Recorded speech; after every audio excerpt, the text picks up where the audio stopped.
Tí, ktorí ste nestihli premiéru, respektíve niektorú z repríz predstavenia Sennoci Svetojanskej v podaní hercov študentského divadla Gymnázia Ľudovíta Jaroslava Šuleka, alebo sa vám toto predstavenie jednoducho páčilo a chcete ho vidieť ešte raz, máte jedinečnú príležitosť už na budúcu sobotu. 20. februára budeme mať krst nášho albumu, ktorý nám vytvoril Peťo Emer, a bude to spojené aj s predstavením, čiže pozývame všetkých divákov, aby nás prišli opäť podporiť tu v Komárne. Je to prvýkrát tento rok, čo budeme hrať. Je ešte mnoho divákov, ktoré nevideli, ale už pracujete na nejakej novinke. Áno, vlastne ste prišli na našu prvú javiskovú skúšku. Čítačky v gymnáziu nám už skončili a teraz sme sa presunuli na javisko, aby si deti odskúšali už aj ten javiskový priestor a dokonca dnes aj tak rozdeľujeme prvé kostýmy. Akú hru pôjde? Kto všetci stoja za ňou? No v prvom rade za ňou stojí Shakespeare, ako sme si už nejako zvykli. Je to skrotenie zlej ženy, ale v inom svete.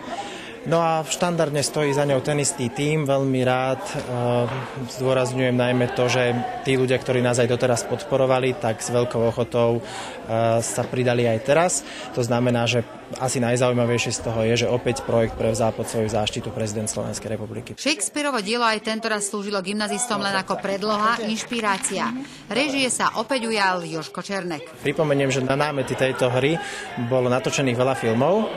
A tým sme sa aj my inšpirovali. Texty sme nechali pôvodné, samozrejme, že sme ich trošku skrátili, ale prehodili sme svet.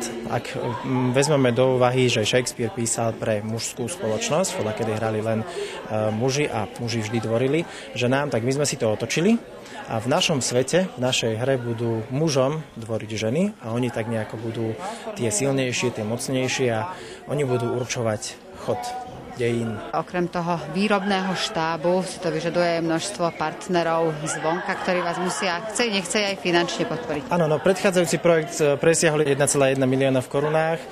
Teraz tá suma už bude menšia, pretože našťastie máme už vlastnú hudobnú aparatúru, čiže najväčšiu položku tvoria priestory na nácvik, čo nám prispela Dom Matice Slovenskej, na vytvorenie hudby a potom kostýmy a kulisy. Ale máme naozaj schopných ľudí, ktorí nás podporujú, čiže verím tomu, že to dáme dokopy minimálne na takej úrovni, ako bol náš posledný projekt.